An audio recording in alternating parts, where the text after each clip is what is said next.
Hello everyone, I am back with my new video regarding NCERT EVS for KVS PRT examination.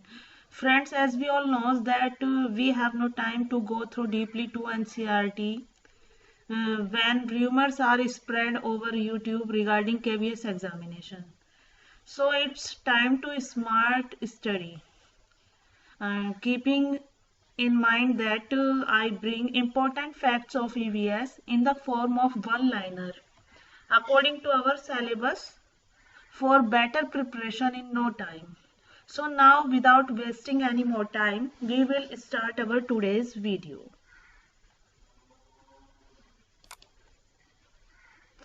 First of all, we will take over a view of its introduction. What is environment?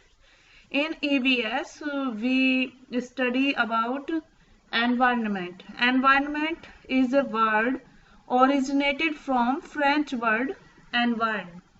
French word environ से इसका origin हुआ है और जिसका meaning होता है surrounding. याद रखेंगे, फ्रेंच वर्ड एनवायरन से ओरिजिन हुआ है एनवायरनमेंट शब्द का और इसका मीनिंग है सराउंडिंग. नेक्स्ट हमारा पॉइंट है हैबिटेट. हैबिटेट क्या होता है? Habitat is used for a particular surrounding in which all activities of an organism occurs. किसी ऑर्गेनिज्म की, लिविंग बीइंग की जो एक्टिविटीज होती हैं एक पर्टिकुलर सराउंडिंग में, वो उसकी क्या होती है? हैबिटेट. एक टर्म हमारा होता है नीश. नीश is used for a particular physical area occupied by an organism. इसका एग्जाम्पल हो सकता है हमारा जैसे कि हाउस. हाउस एक फिजिकल एरिया जो ऑक्यूपाई किया गया है एक लिविंग बीइंग के द्वारा, ऑर्गेनिज्म के द्वारा, वो क्या है? उसकी नीश है. ये जो हमारा एनवायरनमेंट है इसके टू कंपोनेंट्स हैं. वन नेचुरल और second is artificial. Natural means created by nature, and artificial that is created by human being. सब एग्जाम्पल लिखेंगे. नेचुरल में क्या क्या है हमारे? वाइंड है, सोलर एनर्जी है, वाटर है, और ये सब जो बायोटिक कंपोनेंट्स हैं जो ये हमें नेचर द्वारा दिए गए हैं. ये रिवर है हमारे, हिल्स हैं, माउंटेन्स हैं, ये सब क्या है? नेचुरल कंपोनेंट्स हैं एनवायरनमेंट के. और आर्टिफिशियल इसमें क्या आ जाते हैं? जो मैन मेड मशीन्स हैं. Everything that is made by human being is comes under artificial environment. Now our topic is shelter.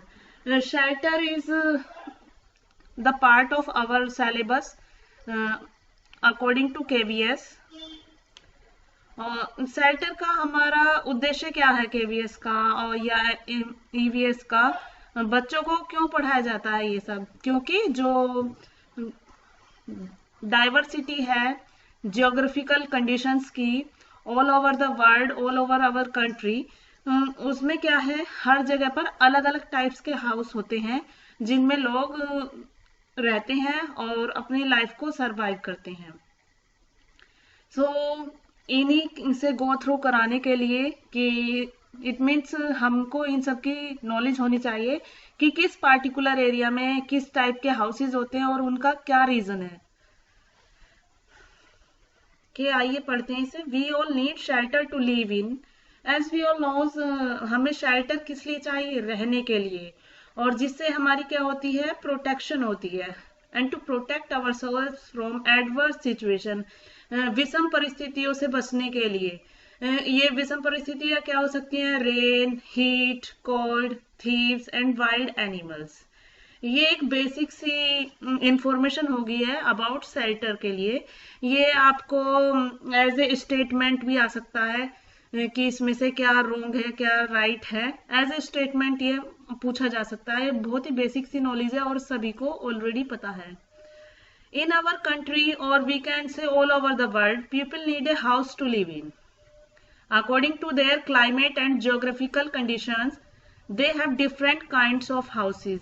Here we will know about some special houses which are necessary to know about for us according to NCERT. देखिए जैसा कि मैंने अभी बताया कि NCERT के according और जो केवीएस ने आपका सिलेबस तैयार किया है कि आपको क्या पढ़ना है और बच्चे को क्या पढ़ाया जाना है, उसी के अनुसार क्या है, हमें इस सब चीज की नॉलेज होनी चाहिए कि किस पार्टिकुलर एरिया में किन ज्योग्राफिकल कंडीशंस में अकॉर्डिंग टू क्लाइमेट किस टाइप के हाउसेज होते हैं। फर्स्ट है हमारा आसाम के बैम्बू हाउसेज।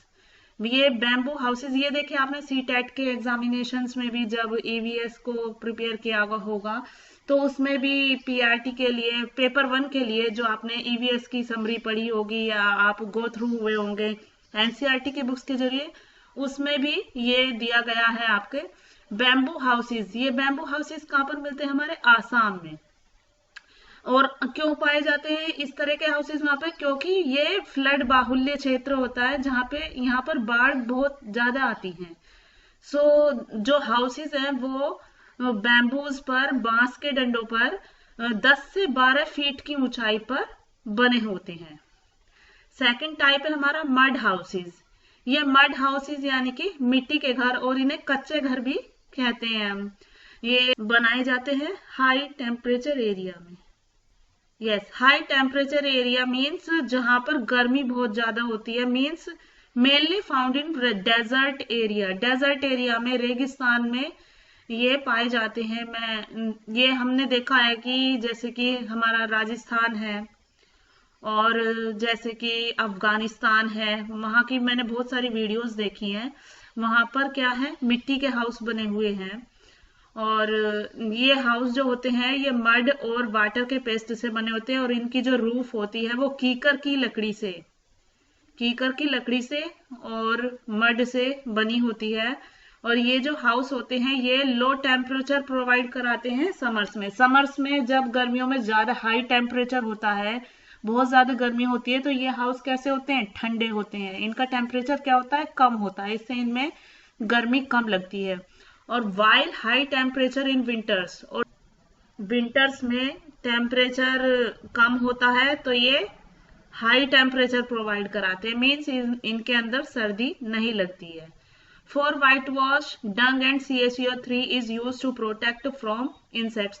और इन घरों को किससे व्हाइट वॉश किया जाता है? डंग से और CaCO3 के घोल से, मीन्स गोबर और चूने के घोल से इन पर व्हाइट वॉश की जाती है, जिससे कि इंसेक्ट्स दूर रहे। इसकी स्मेल से इंसेक्ट्स दूर रहते हैं और घर के अंदर नहीं जाते हैं। हाँ, नेक्स्ट टाइप है हमारा स्टोन और सोइल से बने हाउस का। स्टोन, पत्थर से बने हुए घरों का, और ये कहाँ पाए जाते हैं? माउंटेनियस एरिया में, पर्वतीय क्षेत्रों में किस तरह के घर पाए जाते हैं? हमारे स्टोन और सोइल के। इन हाउसेस की कैसी होती है? जो रूफ होती है वो वन साइडेड स्लोपी होती है, एक तरफ से ढलान वाली होती है, जिससे कि जो वाटर है वो इजीली पास आउट हो जाता है, छत पर नहीं रुकता है पानी। और जब वहां पर स्नोफॉल होती है, बर्फ गिरती है, तो वो इजीली फिसलकर अर्थ सरफेस पर गिर जाती है। और हमारे इंडिया में इस तरह के हाउसेस कहाँ पाए जाते हैं? These types of houses are mainly found in Himachal, Uttarakhand and Ladakh. देखिए ये सभी कैसे हैं? माउंटेनियस एरिया है, मीन्स पर्वतीय क्षेत्र है। और यहाँ पर कैसे हाउस पाए जाते हैं? हमारे स्टोन से और सोइल से बने हुए। These houses can have 2 or more floors। इन हाउसेस में 2 या उससे ज्यादा फ्लोर्स हो सकते हैं। But on the ground floor, लेकिन ग्राउंड फ्लोर पर no windows seen. Ground floor पे कोई विंडो नहीं बनाई जाती है, क्योंकि ये ग्राउंड फ्लोर किस लिए यूज किया जाता है? या तो एनिमल रियरिंग के लिए, पशुपालन के लिए, और या फिर एज ए स्टोर रूम इस फर्स्ट फ्लोर को यूज करते हैं वो। नेक्स्ट टाइप है हमारा बोट हाउस। बोट हाउस, देखिए बोट हाउस का नाम सुनते ही एक माइंड में इमेज बनने लगती है, जैसे कि हमने टीवी में, पिक्चर्स में, मुझे एक मूवी याद आ रही है कश्मीर की कली। उसमें कश्मीर में वो दिखाते हैं कि झील में एक बोट में हाउस बना होता है, तो उसी टाइप की इमेज माइंड में क्रिएट होती है। और ये क्या है, ये बोट हाउस क्या है हमारे, ये टूरिज्म पर्पस के लिए, टूरिज्म के उद्देश्य से बनाए गए हैं। These houses are very attractive, ये हाउसेज बहुत अट्रैक्टिव होते हैं। किस कारण से? Due to beautiful wood carving, इन पे जो लकड़ी की बहुत ही खूबसूरत नक्काशी होती है। और ये जो नक्काशी है, this wood carving is known as खत्म बंद।